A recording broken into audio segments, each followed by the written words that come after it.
Hello and welcome to another episode of Ashes to Go. I'm your host, Redbyrd, and with me is BDLG. Bordy, how you doing tonight?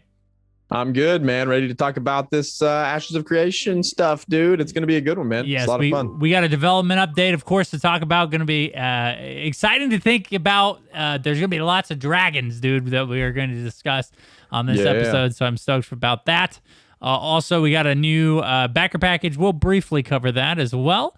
And then, of course, we have some NDA news coming up. So I'm extremely excited to see what they have so far in Ashes of Creation.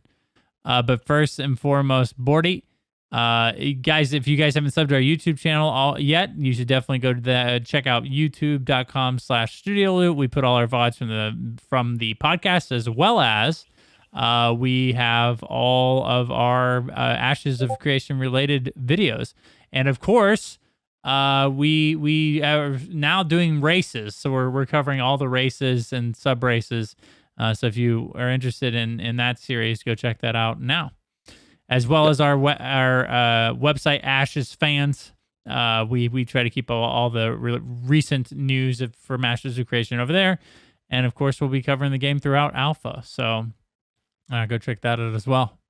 Bordy, anything else housekeeping wise before we jump right in here? No, man, let's just jump right in, dude. All right, so first and foremost, they are opening up the Alpha 1 backer packages again. So now, as of right now, you can go over to the website and you can now buy into Alpha 1, which is extremely exciting because Alpha 1 is coming, dude. It's coming real soon. Yeah, like real soon. Yeah.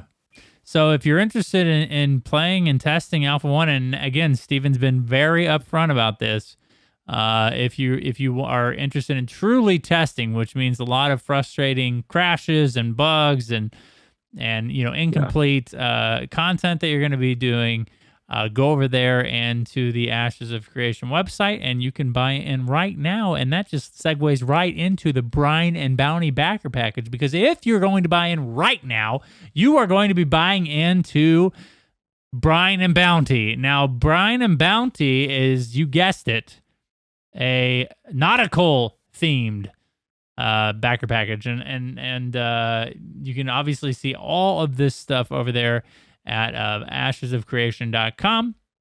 I don't know how much time we want to spend on this. We do have a lot to talk about this episode, but Bordy, what are your initial thoughts of this magical mermaid backer package?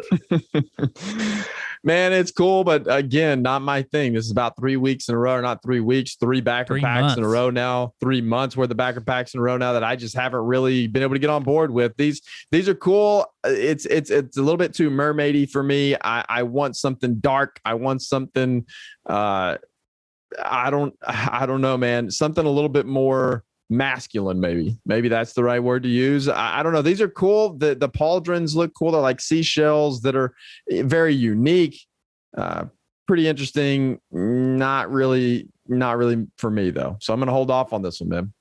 Yeah, it's interesting because they do have, I thought it was interesting when the team mentioned during the developer update that all of these, particular backer packages that they design are actually, armor and mobs and mounts that you're going to see in game on NPCs and stuff. So basically, by backing this, you're actually funding them to be able to put some of this stuff on NPCs throughout the game. I thought that was pretty interesting, and it makes sense why they diversify all of this so much, so that there's going to be a lot of diversity in appearance, and not only just like all the characters and all the player characters running around with all their different transmogs and everything, but also we're going to see a lot of different in-game characters with a lot of different appearances and looks, and who knows, man, you may share the same outfit as a main character or something. Dude, I mean, why wouldn't you want to be, the Little Mermaid's dad? And that's what you can be if you buy this package. So here's the thing, Bordy. I could see people role playing. Oh man, yeah. I could see people role playing like some seafarer or some like crazy, like a homeless sea person. This is a lot of homeless sea person. Yeah, dude. I mean, it looks like he was stuck out to sea way too long, and now he has barnacles growing on him. You know? Yeah. Is this a seal? The pet? Is it a seal glider? Is that what that's supposed to be? It looks like an otter. An otter. There you go. I don't know my animals apparently, but you should. Having 3 daughters, I know about every animal ever now because they're all cute. And they constantly educate me on these. But it looks like an otter to me. But I mean, I can see this being interesting for some people. The Mount Cosmetic skin is pretty interesting, I would assume. This is where I don't understand how they're going to tie these in yet, though. These skins, how are they going to tie these into being a nautical skin versus being a land skin? Or maybe you can only apply this skin on mounts that can go in the water, and that's the only time you can use this skin. I don't know, because I don't see how this mount's going to walk on land. It has tentacles like a jellyfish. It looks very much like a jellyfish. I'm not real sure how that's going to work. It's just an otter with a really long tail. No. Sorry, I skipped over. That's the pet. I'm talking about the actual mount. Oh, the mount. Yeah. The mount skin. Yo, dude, that looks like some mind flayer stuff, and I can get behind that. But how's it going to walk on the ground? I don't know if it will. That's the question. I don't know if it will. Right, that's what I mean. I don't know how they're going to tie that in, because we've seen other mounts similar to this, other mount skins similar to this that they've released that look like they're very aquatic mounts. So I would assume maybe you can only use this mount skin in the water, but I don't think it says that here in any of the descriptions, or at least if it does, I missed it. Well, if you know, let us know in the comments below, because we don't. I'd love to know. You're right. I have no idea. Maybe it's something there's someone out there that definitely knows. The I'd love to know for creation sure. Community is very educated. A large demographic of them are very educated on the game. Yeah. So let us know in the comments below if that's the case. So the freehold thing is another thing, Bordy. Like, are you just gonna like plop down a piece of the ocean or a beach on, in the middle of wherever you want it to be, like the mountains or something? Yeah, it seems like these are location specific almost, and I just wonder how that works if you have that freehold appearance set up as your, standard freehold.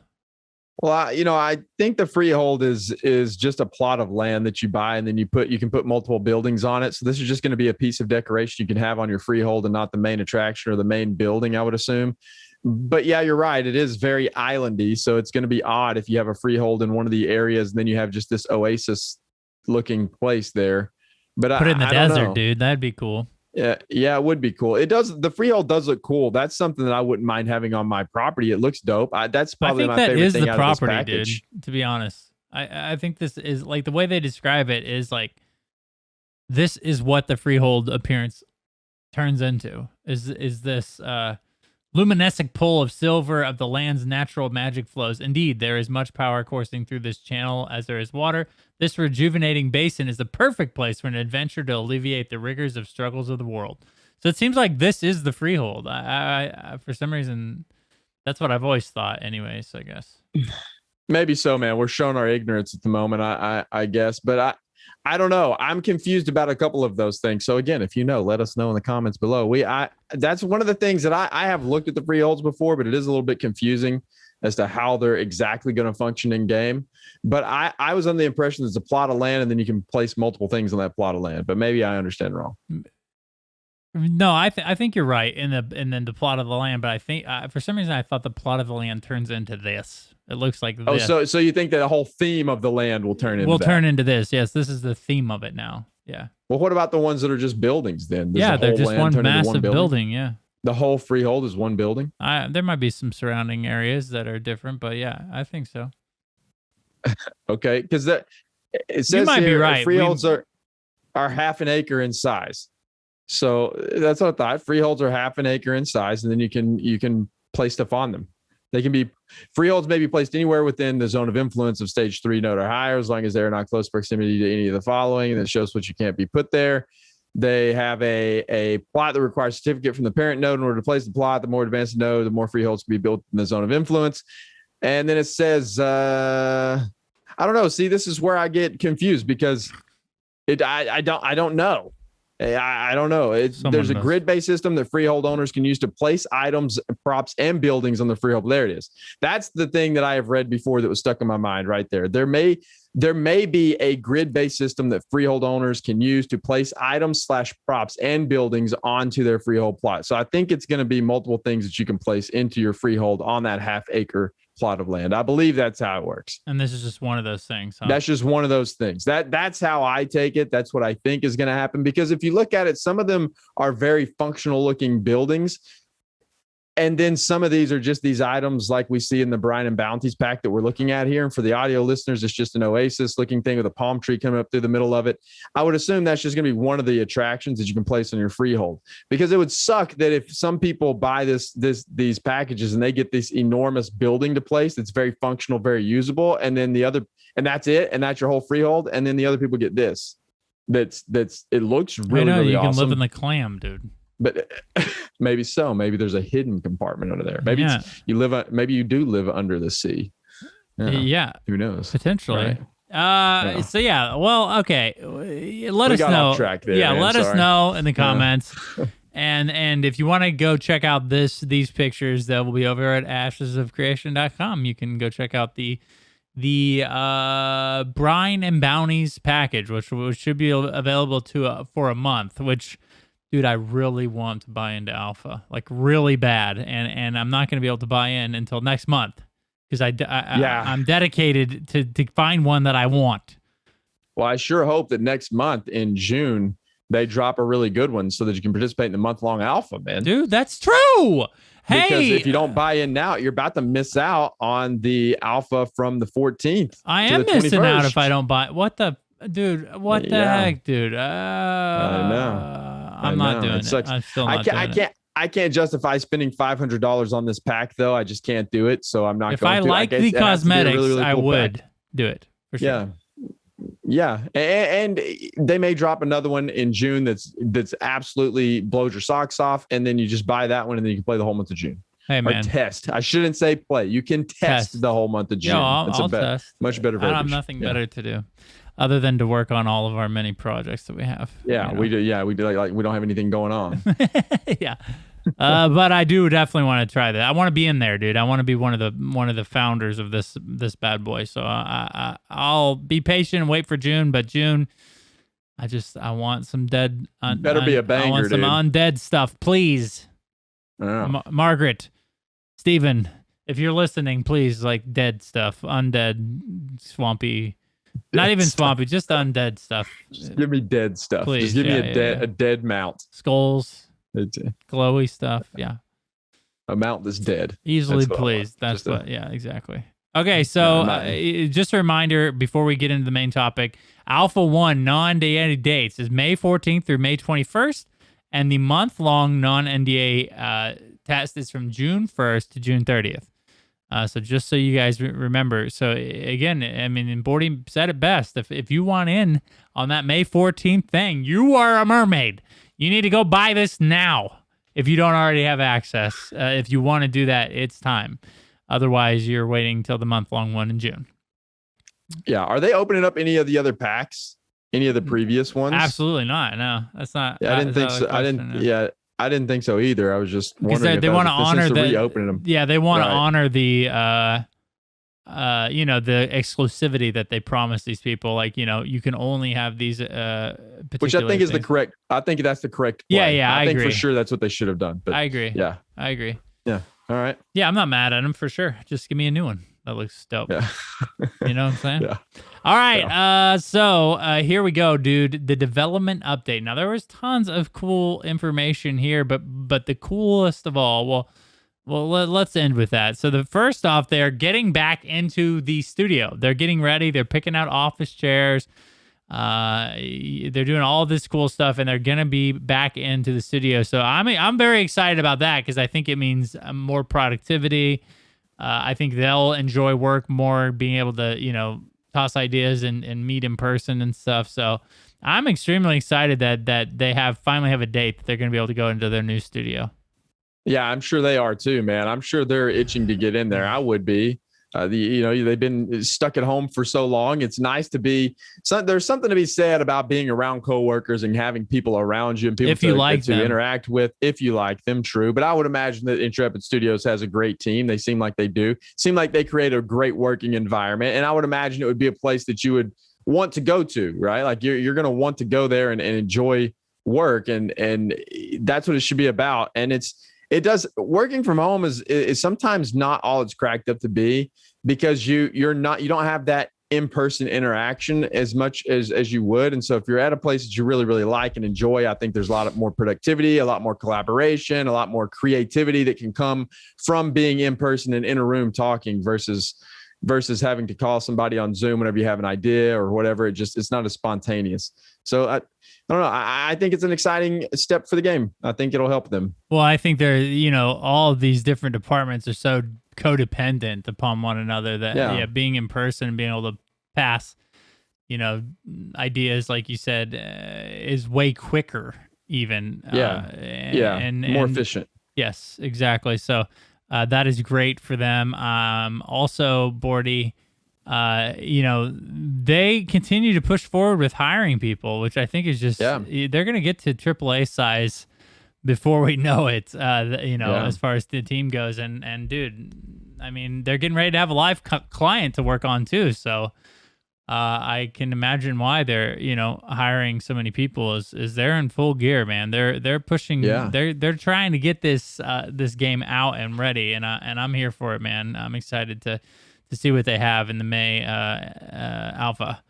So Bordy, the main topic, and I think the one that we're all extremely interested in, is the raid bosses that they put out. These are open world dragons that will be present in alpha, and I'll let you kind of lead here on all of these different bosses we got to see during the development update. Excuse me. Yeah, absolutely, man. So my initial impression whenever I first watched this thing, whenever the camera turned around and you seen the first dragon, was just like, holy crap, that looks incredible, man. The dragons and the art and the size and the scale and their environment that they're surrounded in, they did a banger job, and they look so good.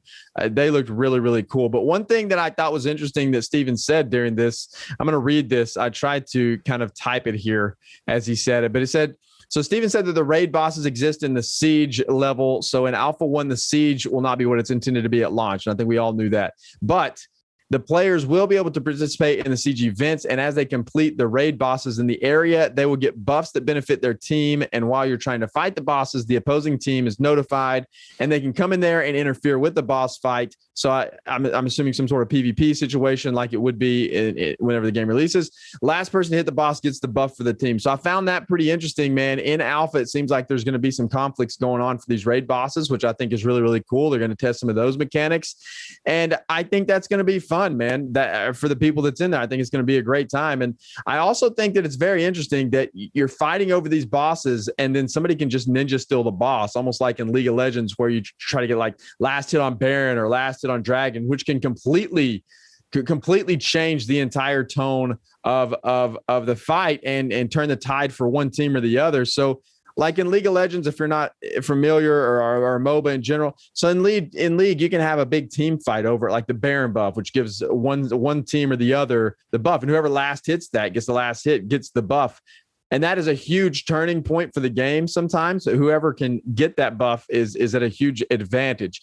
So sometimes you can be losing the game and even lose that team fight there at the buff, at the boss, but you can steal the buff for your team and still come out ahead and still win. And I think that's cool. I think this is going to be a pretty crazy mechanic. So it could be something like the team that does the most DPS to the boss would win or whatever, but it's the last person to hit. I found that pretty interesting because now you can have these fights. You can literally have somebody, it can be your strategy to just kind of have somebody standing over in the wings waiting to try to last hit this thing.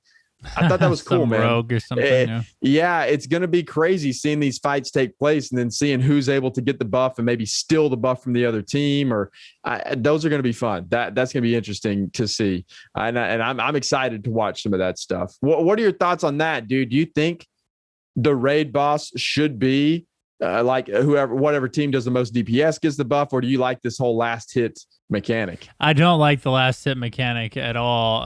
Just as far as like an XP or like a credit for a kill standpoint, I do think that a lot of games have tried that and it just doesn't work well. I will say I love the idea of these raid bosses roaming around the open world. It just brings me back to like, WoW and Burning Crusades. We had the Fell Reaver just roaming around at the beginning area and just like one-shotting you, and that danger that thing presented when it patrolled your way, you made sure that you stayed clear because that thing was going to ruin your day.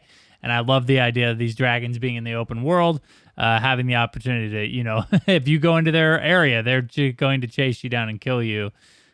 Probably swiftly. So I love that part. I don't like the mechanic of the last hit. I just think it works maybe for a MOBA, but definitely not in an MMO because of, like you said, kill stealing and griefing and all that stuff. I think generally, like, once you do enough damage as a group, then it should be your mob, and they don't get XP if they help you kill it or whatever, or tag it.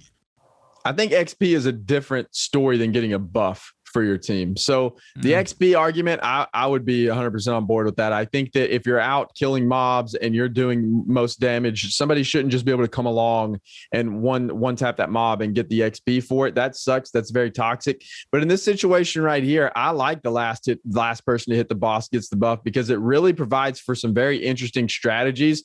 Because even if you roll up on the team, if you're late and that team almost has that boss dead and you roll up on them, you still have a chance to get that buff. I just think that's cool, man. I personally like that. We'll see how it works out in the alpha, and I'm sure they'll test it a lot and figure out some things, and maybe it won't work, but I kind of like that mechanic. The XP argument, I'm 100% on board with. I don't think that should be a thing. Last hitting shouldn't get the XP. That does become very toxic, but this whole PvPvE thing is really cool to try to last hit. I like that a lot. Turn the tide of the entire siege with being able to go kind of ninja steal the boss or whatever. And there's a lot of strategy and tactics and maneuvering that goes into that. And I really like that. Yeah, I do too. I like the idea of a buff being gained from a world boss like that. I guess, with the environment and how easy it is to steal things like that, I worry about the griefing and everything. I understand that, it works in like a 5v5 situation, but when you're talking about like 60v60 or 50v1, maybe even just this rogue sneaks in and steals the last kill and gets the boss or sets a dot on there and ends up getting the last tick. I don't know. I'll have to see how they execute it, but generally I don't know if this works very well. But how else would you do it though? If it's a PvPvE situation and you're fighting the boss, and would it be the team that does the most DPS? So you go in there and then you just try to burn it down. But then wouldn't it be a situation where if you have a team of 60 over there killing this boss and they get it down to a fourth of health, and the other team tries to come in, there's no reason for them at that point to even come in there, because if they come in there and fight this team, the team can just try to finish the boss off while they're fighting them, and then they're going to get the buff and then mop the rest of the team up. Like, that just seems... Well, I think, in that situation, you're better off like starting to pick off the team. You know what I mean? Like going in there and killing the healers while they're in the middle of this raid boss pool, I think is great, because then, you're going to wipe the team and then you'll get an opportunity to kill the dragon after that. You know what I mean? So I don't know. Or maybe like, if there's some change in next, I don't know, like there obviously has to be thresholds with how much damage you can do to get the kill or get the buff, but maybe that is a lot smaller, right? If you get the, I don't know how they're gonna do it, dude. I don't think that the last hit mechanic is very good for MMOs in general. Yeah. So I don't know. It's going to be interesting. It's definitely different, and I'm here for it, dude. I like it. I'm going to be real interested to see how it works out, and maybe it's going to suck, and maybe they won't stick with it because maybe it will pose a lot of issues. But I like the thought of it, and I guess that comes from a big MOBA background. I played League a whole lot, and I really enjoy those types of fights where you just don't know, man. You could have somebody swoop in there and steal that thing, and then I've been the one to go in there and steal the buffs before, and it's fun, man. You're the hero for the team. team whenever things aren't going well, and you can kind of turn the tide. It boosts morale and things turn around, and it's just fun. Those types of interactions and moments are really cool for people, and we'll see how it works out in the MMO setting. I don't know. I thought it was an interesting thought though. Yeah, I mean, who knows? If they do it correctly, it might be a thing that everybody can enjoy and get behind.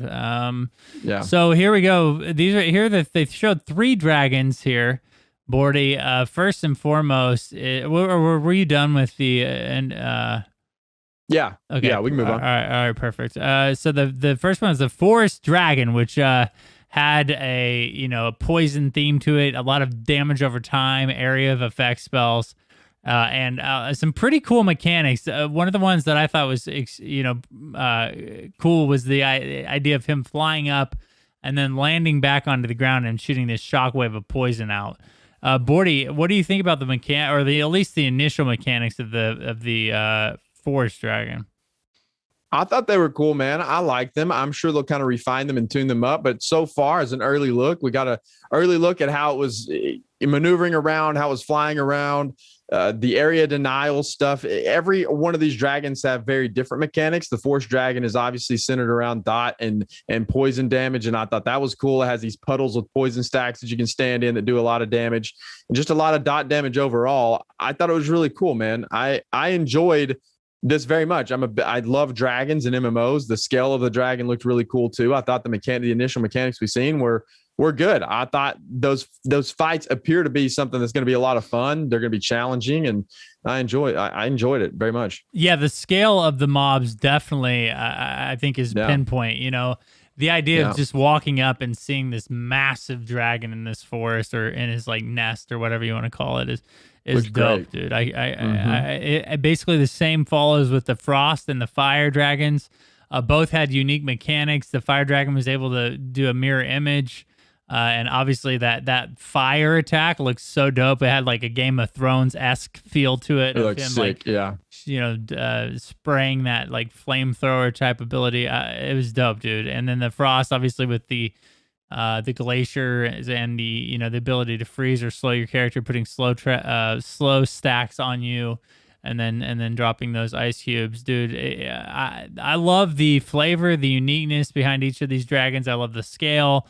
There wasn't much to hate on when it came to these dragons, dude. I love the idea of having these in the game, and I'm excited to see what they do more with maybe some non-dragon type open world raid bosses, dude. I think they're doing a great job in this design aspect for sure.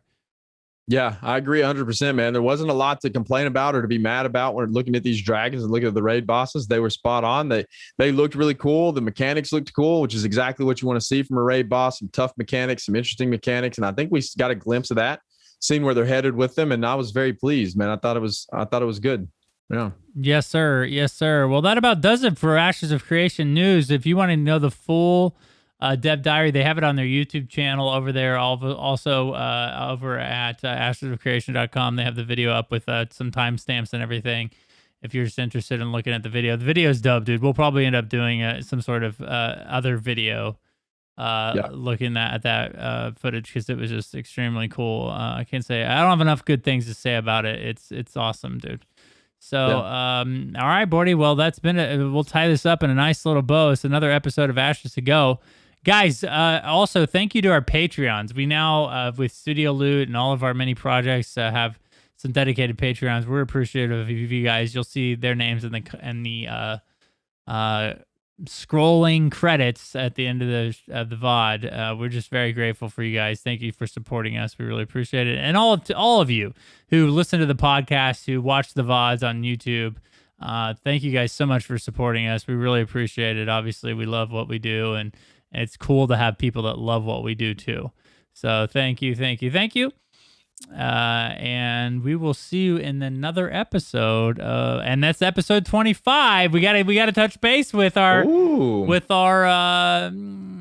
potential guests to make sure they're still game. But that's 2 weeks away. Which we'll have to work out a time thing because we definitely can't record at midnight like we are right now. So we'll have to figure out something, but we're hoping to have the people from the Golden Feather, the wonderful people that had us on as guests. We'd look to return the favor, and not only that, but on a landmark episode 25, dude. Absolutely, man. Who better? It was awesome. Exactly. And now Syria is listening to me, which means the government's also listening to me. So we need to get off of here, Bordy, real quick before anything happens. Thank you guys so much for watching. We really are listening, and we really appreciate it. We'll see you on another episode of Ashes to Go.